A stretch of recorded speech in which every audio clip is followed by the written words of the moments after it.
Nos encontramos aquí en el Templo Mayor. Este es uno de los lugares más espectaculares de la Ciudad de México, particularmente porque aquí es donde empieza toda la historia de la Ciudad de México. Nos encontramos frente al Templo Mayor de México Tenochtitlan, que es la ciudad fundadora del centro de México. Para mí, el Templo Mayor significa el principio y el fin de todo.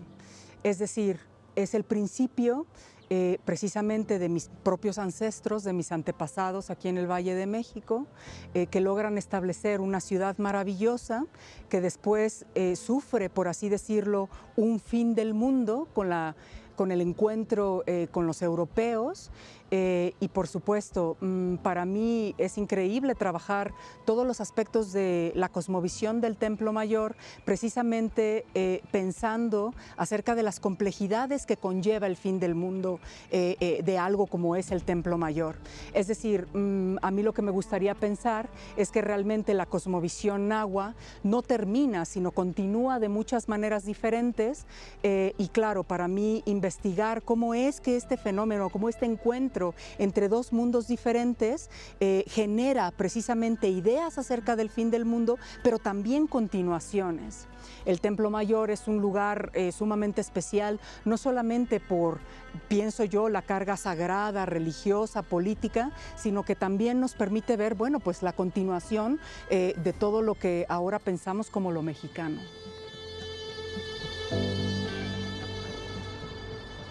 Where we are right now in Mexico is a really important place to think about the apocalypse and especially the post-apocalypse to get a sense of what kinds of historical continuities we have, what are the historical ruptures, how do we conceive of social and historical change in a way that might produce a qualitatively different and better world.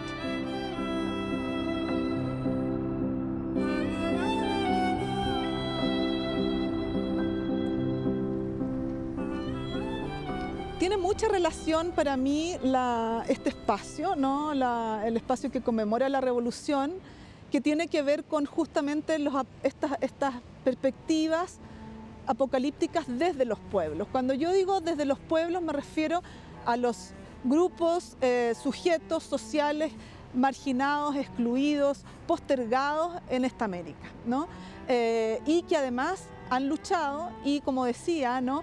En mi opinión, son colectivos sociales, políticos, que responden a un proceso de resistencia a sucesivas violencias apocalípticas. Y entonces desde ese lugar, en realidad yo lo que creo es que nosotros como investigadores, la propia universidad como institución, creo que esto no es solamente para América Latina, pero es una cuestión que nos cabe, debe repensar, ¿no?, su relación con estos pueblos, pero también una perspectiva teórica que a mí me parece muy sugerente. Se han cuestionado sobre cómo nosotros hemos ido construyendo mundos, pero como si fuera un solo mundo, ¿no? Mundos que han, un mundo que ha olvidado la real heterogeneidad que tenemos al construir mundos. Y eso es lo que yo creo que ocurre en América Latina. Son pueblos que han vivido la violencia, que han resistido la violencia, que siguen construyendo sus mundos en un contexto de violencia post-apocalíptica que es extendida, no se ha terminado. Y en ese contexto, además, están amenazados en su desaparición permanentemente.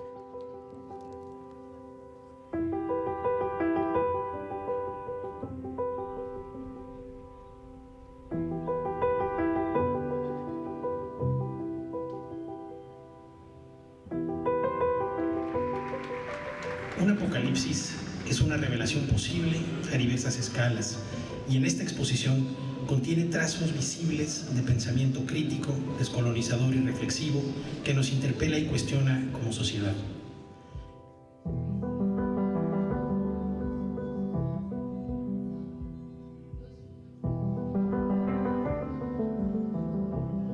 Este proyecto es un proyecto que es resultado de mi estancia de investigación en el CAPAS, y durante esos meses que yo estuve trabajando en el proyecto se logró consolidar la parte conceptual y quedó pendiente la realización tanto de la exposición como de la monografía y el catálogo, consecuencia de la estancia de investigación en el CAPAS.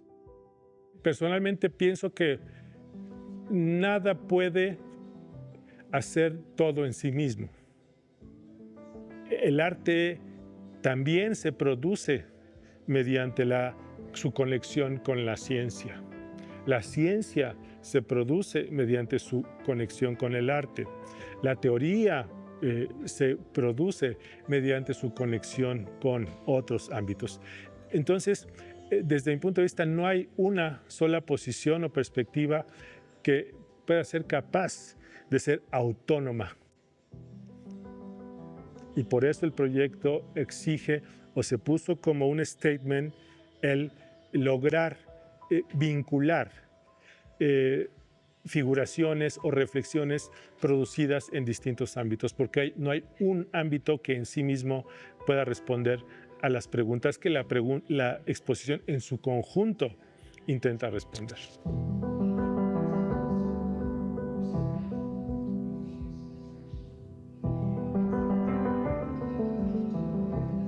Yo creo que es la posibilidad de mirarnos sobre un espejo roto que nos devuelve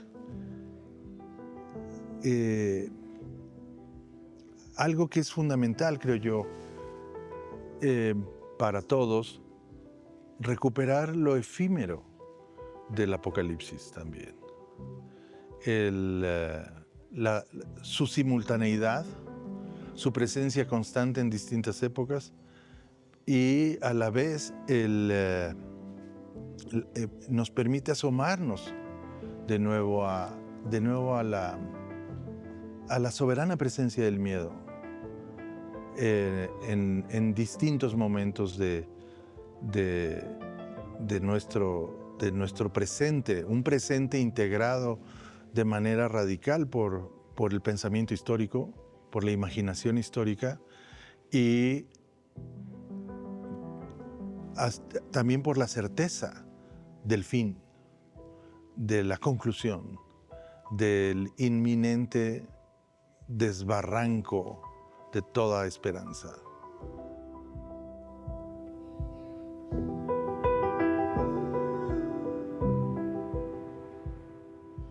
En México antiguo, las visiones del fin del mundo significaban el inicio de otro tiempo, un tiempo de transición, de cambio cíclico.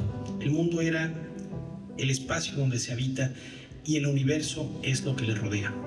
El cielo marcaba los tiempos y la tierra los ciclos de la vida y la renovación. El tiempo era de los dioses y ellos se reunían para dar fin a los tiempos e iniciar nuevos tiempos. En los textos bíblicos, el fin del mundo ha sido siempre una historia recurrente y en general en todas las culturas es fuente de mitos y de objetos culturales significativos e importantes para la vida en tanto constructores de redes y relaciones culturales que impulsan la investigación y el conocimiento de lo humano.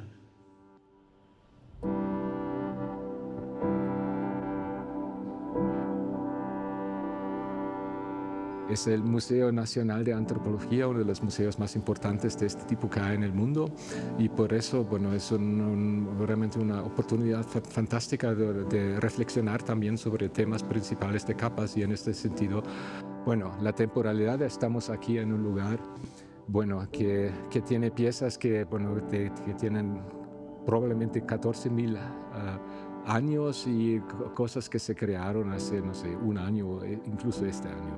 Y ese tipo de superimposición de temporalidades me parece súper fascinante.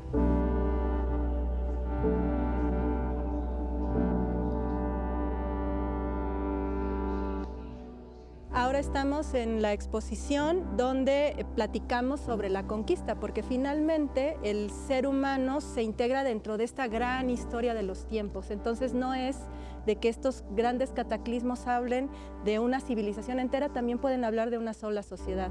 Cuando termina la conquista fue un evento tan dramático para ellos que tenían que explicarlo de alguna manera que fuera lógico dentro de esta concepción de ciclos que se reinician.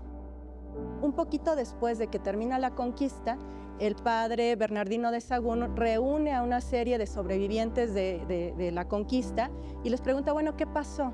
Porque lo que hasta ahora se sabía era lo que los españoles conocían, porque finalmente fue un asedio. Entonces, lo que estaba pasando adentro de la ciudad de Tenochtitlan durante el asedio, pues ellos no lo sabían. Y el último libro de una gran enciclopedia que se llama La Historia de la Nueva España, Bernardino de Sahagún reúne a estas personas y ellos le cuentan la historia de la conquista desde la perspectiva de los mexicas. Lo interesante es que ellos no empiezan cuando llega Cortés, empiezan 10 años antes, hablando de una serie de presagios que avisaron lo que iba a pasar. Y entonces lo que vemos acá es, por un lado, la columna en náhuatl, que en época mesoamericana el lenguaje escrito era ideográfico. Entonces, por eso está acompañado de imágenes, además de el náhuatl en esta columna y el español en esta otra. Y es bonito porque ahora uno de los artistas visuales más relevantes de la cultura urbana está haciendo una reinterpretación de estos propios presagios.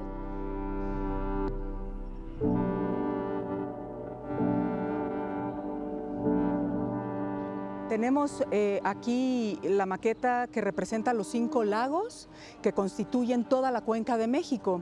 El día de hoy, toda la Ciudad de México abarca prácticamente los 5 lagos, menos la parte de Xochimilco, que todavía podemos ver hoy en día las chinampas y que creo yo que visitaremos en algún momento.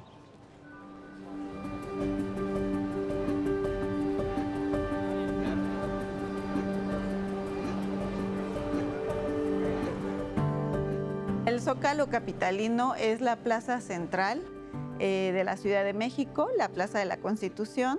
Se le llama así desde el siglo XVIII más o menos, y pues es un escenario muy emblemático donde han sucedido muchísimas cosas y que también a su vez ha sido motivo de diferentes obras plásticas. Todo mi trabajo tiene que ver con capas y el mismo proceso fotográfico pues es así. Y bueno, se ven estos aspectos como el metro, ¿no? Que pues imaginar esa posibilidad del fin de los tiempos pues implica también considerar lo que ya existe. De alguna manera no borrarlo del todo, sino este es un escenario en el que esta capa de la ciudad es muy importante y puede estar presente, ¿no? A la vez vemos también diferentes tomas que realicé del Templo Mayor, que pues es este espacio prehispánico tan significativo también localizado en este mismo punto. Esta ciudad empezó con un sentido muy acuático, todo lo de la chinampa, entonces ese fin de los tiempos pudiera a lo mejor también significar el regreso de esta parte acuática, ¿no? Y el resto de la imagen pues son todas estas capas de piso del Templo Mayor que se fusionan igual con este sentido acuático de la Ciudad de México en sus orígenes. El título de la serie es Más allá del canto apocalíptico y pienso que el apocalipsis pues sí implica una pausa, pero también implica una posibilidad de continuación de la existencia.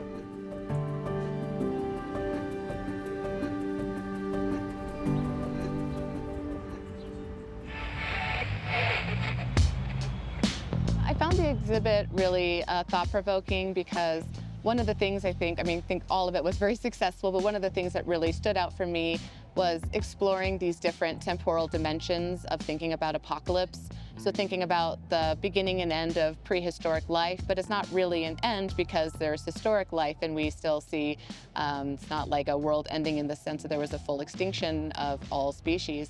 And so we got to explore these different ways that there's beginnings and endings. I thought the display with dinosaur bones on the oil barrels was a great way to really force the confrontation between world ending and world beginning, but world beginning is a different set of problems about what progress or modernity means in the context of trying to avoid extinction or trying to think about what it would mean to be an enduring civilization that might think of itself as exempt from all other civilizations that have collapsed in the past. This is the one that is going to endure in perpetuity. This sort of is reminiscent of the sun will never set on the British Empire kind of thinking. And then along with this, there's these other cosmological beliefs about what end of world could look like. And the representations of death are so different between, say, what we find in the United States and representations in the exhibit, which I think also helps us think about apocalypse and death as not necessarily world ending if there are multiple afterlives or different conceptions of relationship between those two worlds.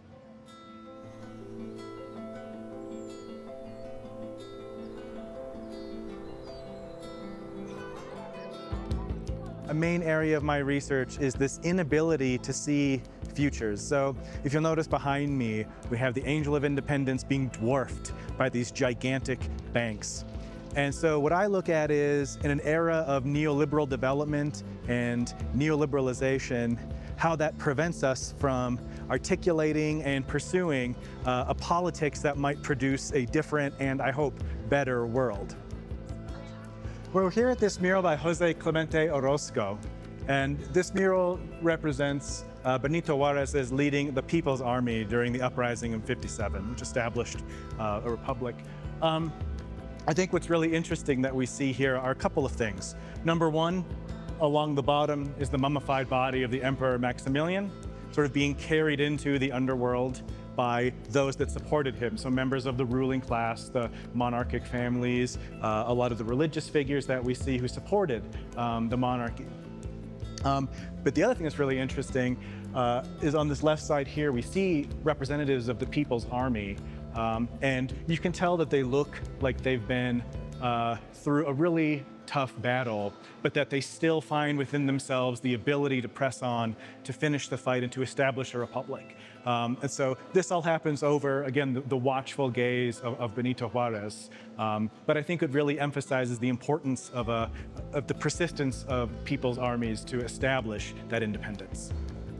I think what this means to me, in a broader sense, in terms of apocalyptic thinking, is that we see this represents in some ways an interregnum, where, like Antonio Gramsci says, the old world is dead, but the new cannot be born. And I think this represents this kind of shift, where things are changing, things are evolving, things are getting difficult, but there's still a possibility that after that, there can be something established that finds more human fulfillment. And so for me, that's where an apocalyptic rationality really helps me understand these kinds of struggles. So we get out of this notion that they're just cyclical, or that they're just sort of, well, there's an uprising here, there's an uprising there, but rather that we think in terms of establishing a new world. And that to me is sort of the upside of apocalyptic thinking.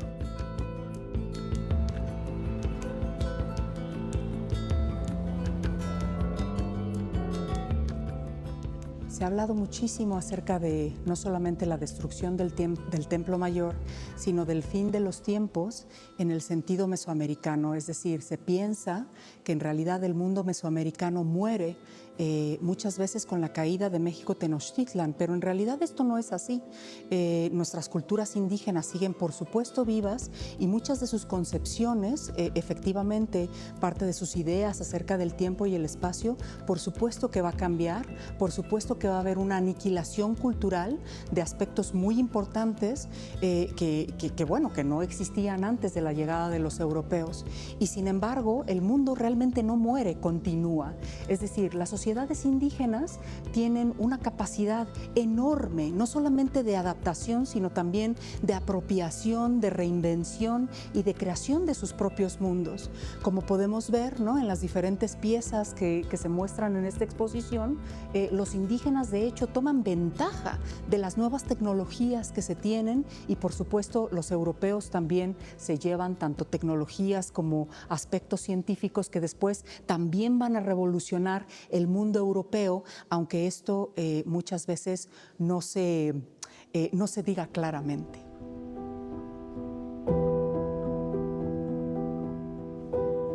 It is also the contention of our projects, the book project, that such anxieties and the seductive appeal of opt-out politics are not recent, but are in fact woven into the institutional fabric of American political society.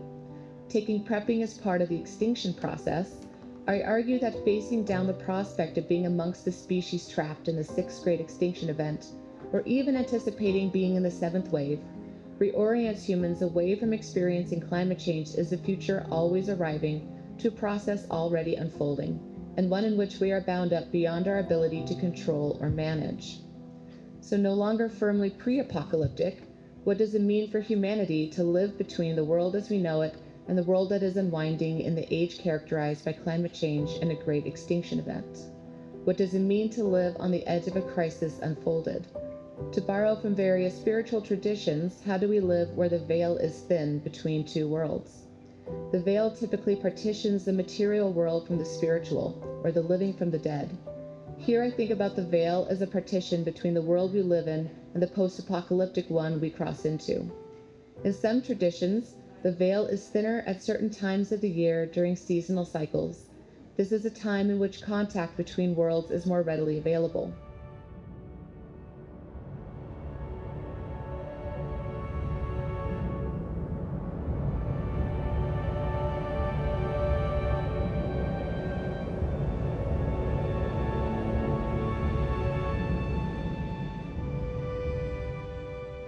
Aquí en América Indígena es muy común que haya cosmogonías, donde consecuencias de mundos, siempre se acaba un mundo y viene otro mundo y otro mundo y otro mundo. El mundo no se percibe como algo estable.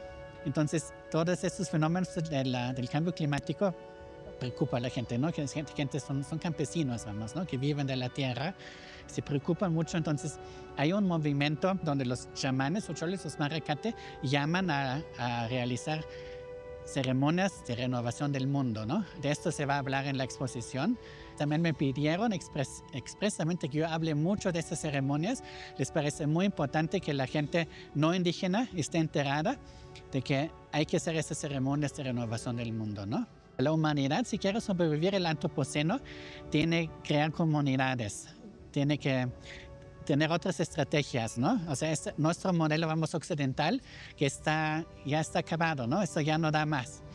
O sea, tenemos las alternativas, nos pueden enseñar las prácticas indígenas, ¿no? Cómo tratar a los elementos de la naturaleza como seres vivos. O sea, ellos siempre hablan con estos dioses ancestrales son, vamos, la nube, la lluvia, el sol, todos los elementos de lo que nosotros llamamos naturaleza, ¿no? Y que toda es sociedad, ¿no? Entonces se crean vínculos sociales con estos seres que implican, vamos, una explotación como excesiva. Son modelos muy interesantes que podemos aprender de ellos si queremos pasar de este antropoceno tan desastroso como a otros modelos de ecología o de sociedad.